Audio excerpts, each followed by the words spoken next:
আপনি যেই কোনো রোগে আক্রান্ত হন না কেন, আপনি যদি সূরা ফাতিহা পড়ে ফু দেন, সুস্থ করবে কে? বিশ্বাস হয় না সন্দেহ লাগে? যাদের বিশ্বাস হয় তাদের ফুতে কাজ হয়ে যাবে, আর যাদের সন্দেহ লাগে এরা 1000 বার ফু দিলেও কোনো কাজ হবে না। 3 কুল, সূরাতুল ইখলাস, সূরাতুল ফালাক, আরেকটা সূরাতুন নাস, এগুলো পড়ে ফু দিবেন, অসুস্থ ব্যক্তি সুস্থ হয়ে যাবে। তাহলে অসুস্থ হলে কোন সূরা পড়ে ফু দিবেন? কথা বলেন। হুজুরের কাছে গেলে হুজুর এটা পড়েই ফু দেয়, প্যারাসিটামল 3 বেলার মতো। সব রোগের জন্য কোন সূরা? চিল্লায় বলতে হবে কোন সূরা? ফাতিহা। বলতেন হায়াতাকা ক্বাবলা মাউতিক, মৃত্যু আসার আগে জীবনকে কাজে লাগাও।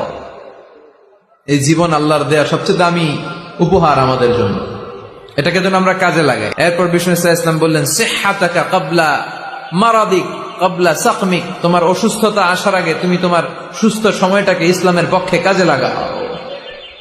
আমরা যখন অসুস্থ থাকি তখন আমাদের কিছু করার ক্ষমতা থাকে? এই যে এখন আমরা সুস্থ যে রইলাম, আমাদেরকে সুস্থ রাখলো কে? এই সুস্থতার মর্যাদা যেন আমরা বুঝি।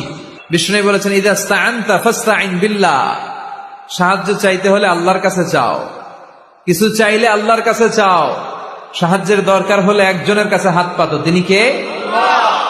অনেকে কি দিয়ে ঝাড়ফুঁক করবে খুঁজে পায় না, আছে না নাই?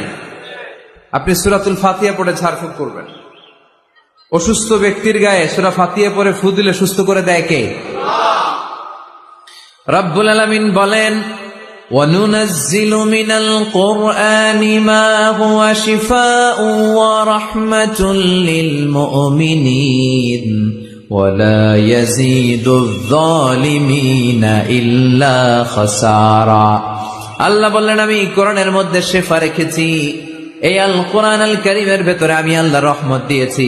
কোরআন পড়ে ফু দিলে অসুস্থ ব্যক্তিরে সুস্থ করে দেয় কে?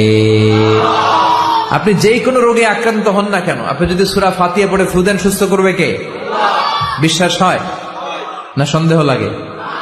যাদের বিশ্বাস হয় তাদের ফুতে কাজ হয়ে যাবে, আর যাদের সন্দেহ লাগে এরা 1000 বার ফু দিলেও কোনো কাজ হবে না। বিষ্ণু ইসলাম সূরা ফাতিহা পড়ে সাহাবাদেরকে ফু দিতেন, আবার সূরা ইখলাস, সূরা ফালাক, সূরা নাস পড়ে ফু দিতেন। মা আয়েশা যখন অসুস্থ হতেন আর এসে যখন বিষ্ণু ইসলামের কাছে বলতেন ইয়া রাসূলুল্লাহ আমি অসুস্থ, আপনি আমার জন্য দোয়া করেন, বিষ্ণু ইসলাম মা আয়েশাকে সূরাতুল ইখলাস